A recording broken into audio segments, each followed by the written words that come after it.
On remote Balabac Island, a new runway is rising, not for tourists but for military power. This strip of tarmac, at the edge of the South China Sea, puts U.S. and Filipino forces within reach of one of the world's most contested waters. For years, Chinese vessels have harassed Filipino boats here.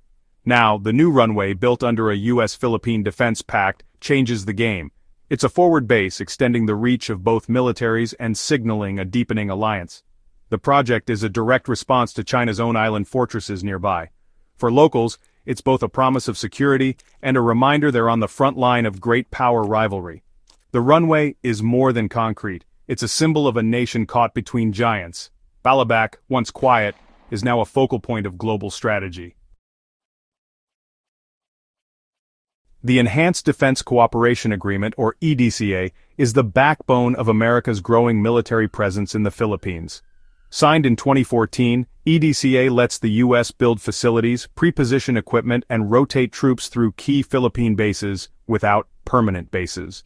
In 2023, the Philippines expanded U.S. access to 9 sites, including Balabac and bases near Taiwan.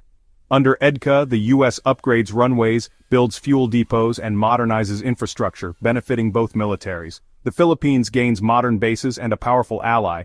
The U.S. gets strategic positioning to deter threats. EDCA has evolved from a paper agreement to a dynamic engine of military cooperation. It enables new runways, advanced missile deployments, and large-scale joint exercises. For Washington, EDCA is central to its Indo-Pacific strategy. For Manila, it's a vital tool to assert sovereignty and balance a rising China. The agreement is now a pillar of regional stability. Across the Philippines, EDCA is turning words into steel and concrete. U.S. funding is upgrading runways at bases like Cesar Basa and Antonio Bautista, making them ready for heavy transport planes, fighter jets, and drones. These bases are evolving into logistics hubs, with fuel depots, hangars, and secure storage for munitions and supplies. Pre-positioning equipment in the Philippines slashes response times for crises, military or humanitarian. U.S. forces rotate through these sites for training and missions, but don't establish permanent bases, respecting Philippine sovereignty. This rotational model gives both sides flexibility and avoids the baggage of old U.S. bases. The result? A significant boost in joint operational capacity. American drones and surveillance planes now operate from improved EDCA sites, sharing platforms and intelligence with Filipino forces. The new infrastructure is the backbone of a modern, integrated alliance. It transforms decades-old ties into a 21st century fighting force. The arrival of advanced U.S. missiles in the Philippines marks a turning point. In April 2024, the U.S. deployed its Typhoon missile system to northern Luzon, a first since the Cold War. Typhoon launchers can fire Tomahawk cruise missiles, capable of striking deep into China, and SM-6 missiles, which defend against ships and aircraft. The deployment, shrouded in ambiguity, keeps adversaries guessing and complicates Chinese military planning. This move directly challenges China's missile dominance in the region. Alongside missiles, the U.S. has ramped up surveillance flights and drone operations from EDCA sites. Real-time intelligence is now shared with the Philippines, giving them unprecedented awareness of their own waters. These assets monitor Chinese movements and help deter aggression. The U.S. presence is no longer just symbolic, it's a credible, mobile threat. The balance of power in the region is shifting.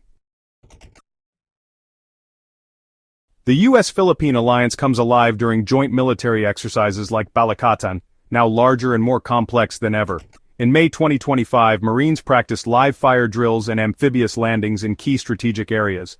These aren't just drills, they're rehearsals for real conflict, building true interoperability.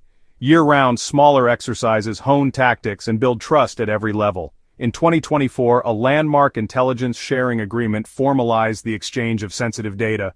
Plans for a joint command center in Manila will put U.S. and Filipino officers side by side, analyzing threats in real time.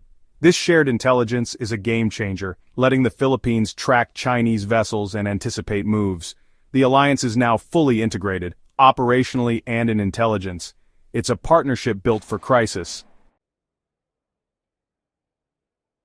China has responded to the U.S.-Philippine military buildup with fierce rhetoric and warnings. Beijing sees the new alliance as a direct threat, accusing the U.S. of encirclement and destabilization. Chinese officials have condemned missile deployments and joint exercises, calling them provocative and dangerous. State media portrays the Philippines as a pawn in America's strategy, warning of the risks of great power rivalry. China argues these moves embolden Manila and sabotage peaceful solutions to maritime disputes. In 2024, China and Russia jointly denounced U.S. missile deployments, accusing Washington of fueling a new arms race. For Beijing, the U.S. presence in the Philippines is a central front in its global competition with America. China is using every diplomatic and informational tool to push back. The region is now a flashpoint in a larger strategic contest. The U.S. buildup in the Philippines is driven by two flashpoints, the South China Sea and Taiwan. The Philippines' geography puts it at the heart of both. Its islands border the South China Sea and sit just across from Taiwan. U.S. forces in the Philippines complicate China's gray zone tactics and reassure Manila it's not alone. If conflict erupts over Taiwan, EDCA sites in northern Luzon could support air and missile strikes, naval interdiction, or humanitarian operations. This forces China to plan for a second front, stretching its resources and raising the cost of aggression. The strategy is risky. One miscalculation could spark a wider war. But for Washington, the risk of doing nothing is greater. A strong, visible defense posture is seen as the best way to deter conflict and keep the Indo-Pacific free and open. The Philippines is now a pivotal player on the world's most dangerous chessboard.